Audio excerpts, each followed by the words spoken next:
Mina olen autode müügimees ja ma tahaksin natuke rääkida oma ametist, et inimesed, kes arvavad, et auto müügimehe töö juurde käib tegelikult mingi reaalne siiras konsultatsioon, siis tegelikult mõelge uuesti, te eksite.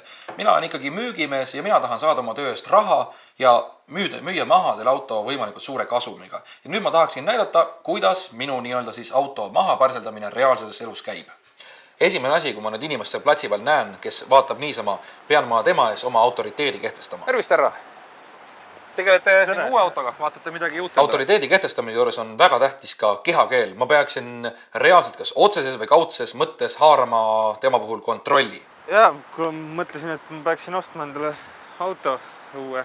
No millega ise sõidate praegu? Kuule, praegu sõidan Mazdaga, aga mõtlesin, et tahaks midagi, millel oleksid nahast istme, et siis võiks natuke ökonoomsem ka olla. Väga tähtis on teada saada muidugi, kui palju sellel inimesel reaalselt ka raha on. Ja mis kõige tähtsam raha juures on see, et ma peaksin suutma manipuleerida inimest ise auto hinda tõstma. Mis see hind võiks olla? On sul midagi mõttes? 3000. 3000, see on siis 3000 kuni... No 3500.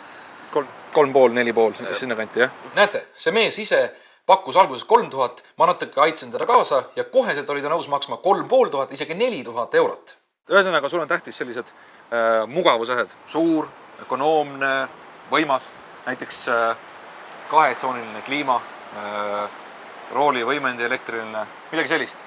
Oluline ei ole üldse mitte müügiargumentide sügavus, vaid pigem nende hulk ja mass. Ma pean küsima väga palju kas-küsimusi ja saama neid jah-vastuseid. Jah, kahetsooniline kliima oleks päris hea. Praegu oleme siin Citroeni juures, aga see on nii odav auto, ma tahaksin ikkagi müügimehena rohkem raha saada. Ja kui ma näen, et see võimalus on olemas, et äkki ikkagi maksab rohkem, siis ma viingi ta järgmise ja kallima auto juurde. Aga gaasi tahaks vajutada aeg-ajalt ikka? Gaasi tahaks ka vajutada. No väga hea, siis ma tunnustaks praegu selle Citroeni ära, mul on natuke parem pakkumine veel. Saab. Ehtne poheemlusega auto nagu sinagi. Selle auto puhul on tegelikult väga hea see, et ülisportlik, saab vajutada ka, kui vajutada hakkab juhtuma. Ja see on nii hea seisus, eelmine nädal tõi just üks arst oma auto siia. See on natuke madal. Sul on isegi vist natukene õigus. Tead, kuna sa oled nii kõva mees, sa tead, mida sa autolt tahad, siis mul on sulle eripakkumine. 5 BMW. Kaks väga head mõistet on eripakkumine ja kunstlik defitsiit, mille peale inimesed väga pöördesse lähevad. Kes meist ei tahaks osta autot, millel on tõesti erisoodus või vastupidi, autot, mida ei saa. Inimesed on selle ära broneerinud kiirelt ära. Nüüd ma pean tegema kliendile selgeks, et kui ta seda autot tahab, peab ta kohe oma raha välja käima. Kõik need, mis sa enne mõtlesid mulle ka. No see on küll kõige kallim, aga siin on olemas tõepoolest nahkistmed, elektrooniline rool, turvapadjad, ökonoomne. Aga see on broneeritud. Oluline ongi klient panna tundma, et minu müügimehe mõtted on ka reaalselt tema mõtted. On ju, et välimus on tegelikult vägev. Sellega saab vajutada ka korralikult ikka linna vahel niimoodi, et igavalt tööle ei veere. Päris ilus on, jah. Lõpuks ma suudangi öelda talle, et see auto on praegu vähe saadaval, ta hakkab seda tahtma ja kohe lähmegi kontorisse ja vormistame paberid ära. Üks vanamees läks just siit ära.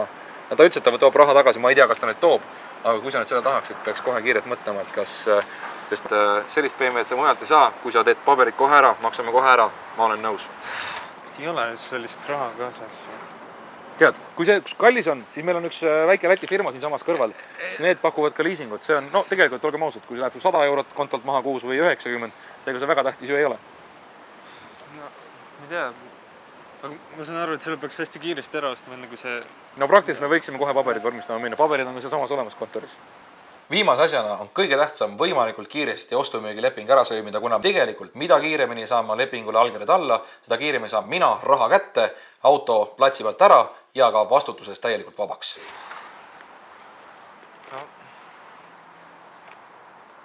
Teeme muidugi ära, väga hea. Mulle meeldivad sellised mehed.